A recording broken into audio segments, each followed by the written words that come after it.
Hello అండి అందరికీ. ఇవాళైతే నేను మా ఇంట్లో చేసే గుమగుమలాడుతూ నోరూరించే చూస్తూనే తినేయాలనిపించే సంగటి అలాగే నాటుకోడి పులుసు ఎలా చేసుకుంటానో మీకు చూపిస్తాను. నచ్చితే కనుక మీరు లైక్ చేయండి, అలాగే సబ్స్క్రైబ్ చేయండి. ఇప్పుడైతే కనుక ఫస్ట్ అయితే బాగా క్లీన్ చేసి పెట్టుకున్న చికెన్ అయితే తీసుకొని అందులోనే పసుపు ఉప్పు వేసుకోవాలి. దాని తర్వాత అయితే కొంచెం వాటర్ వేసుకోవాలి.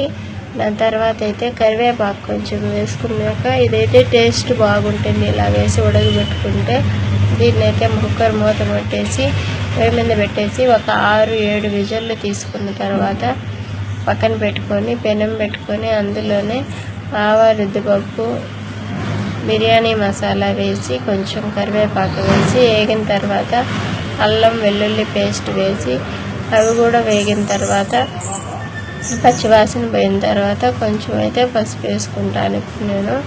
దాని తర్వాత అయితే ఇప్పుడు ముక్కలు వేసుకోవాలి. ఇవి బాగా ఉడికిపోయినాయి కదా, చూస్తుంటేనే తెలిసిపోతుంది బాగా ఉడికిపోయినాయని. వీటిని అయితే ఇప్పుడు బాగా మగ్గించుకున్న తర్వాత దాని పక్కనే పులుసుకు రెడీ చేసుకుంటున్నాను. ఇప్పుడైతే దీంట్లో కారం, దాని తర్వాత ధనియాల పొడి, ఇప్పుడైతే మిరియాల పొడి వేసేసి బాగా వేయించుకునేసి పక్కన పెట్టుకోవాలి. దాని తర్వాత కుక్కర్లో నూనె వేసుకొని ఆవాలు, ఉద్దిపప్పు, కరివేపాకు వేసుకొని అల్లం వెల్లుల్లి పేస్ట్ అవన్నీ వేసుకొని ఇందులోనే బాగా వేయించుకునేసి పచ్చివాసన పోయేంత వరకు ఈ ముక్కలను అయితే అందులో వేసేయాలన్నమాట.